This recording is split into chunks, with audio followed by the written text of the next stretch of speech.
A single father of two preteen boys is visited by an angel and told that his family has been chosen to slay demons on Earth. When Frailty came out in the early 2000s, I was on a huge Stephen King kick. I remember seeing a poster for the movie with a quote from Stephen King himself. If the king of horror said that Frailty is a must-see movie, I had to see it. So I dragged a couple of my friends to the theater, and we were the only ones there, and we left completely floored. Since that initial viewing, I've probably seen Frailty half a dozen times. I bought the DVD the day it was released, and I have recommended it to dozens of people over the years. While today I don't find it quite the mind-blowing showstopper I did 20 years ago, I still consider it to be a great thriller/horror film. This was Bill Paxton's directorial debut, and he did a fine job. Now, a lot of people, myself included, find that the acting is a little bit stiff in the movie, but the mood and the way that the story is set up and unfolds more than makes up for that. The story opens with Fenton Meeks, Matthew McConaughey, visiting an FBI office claiming that he has the answer to a decades-old series of murders. We then flash back to the late 1970s. We are introduced to young Fenton, who's played by Matt O'Leary, his younger brother Adam, played by Jeremy Sumpter, and their father Mr. Meeks, who is played by Bill Paxton. The three live a simple life. The boys go to school, want to see the movie Meatballs over and over at the theater, and their single father works hard to provide for them. Mr. Meeks is calm, collected, and appears to be a good father and a good role model. His sons really respect him. Now, this changes when Mr. Meeks is visited in a dream by an angel who tells him he has been chosen by God to kill demons living on Earth with the help of his two young sons. But the twist is, these demons look just like regular people. Now, if that isn't the killer setup for a movie, I don't know what is. Adam is eager to help his dad with his divine mission, while Fenton becomes convinced that his father has gone insane and is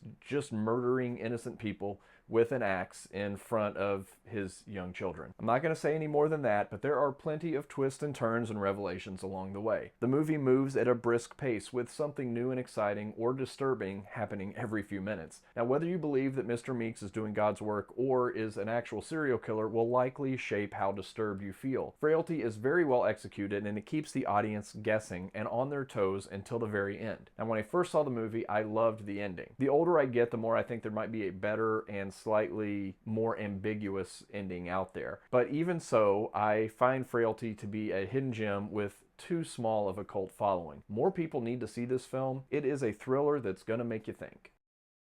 Axe is named Otis. Bringing your small children along for a murder. Digging a massive hole. Family dinners. Extremely backlit scenes.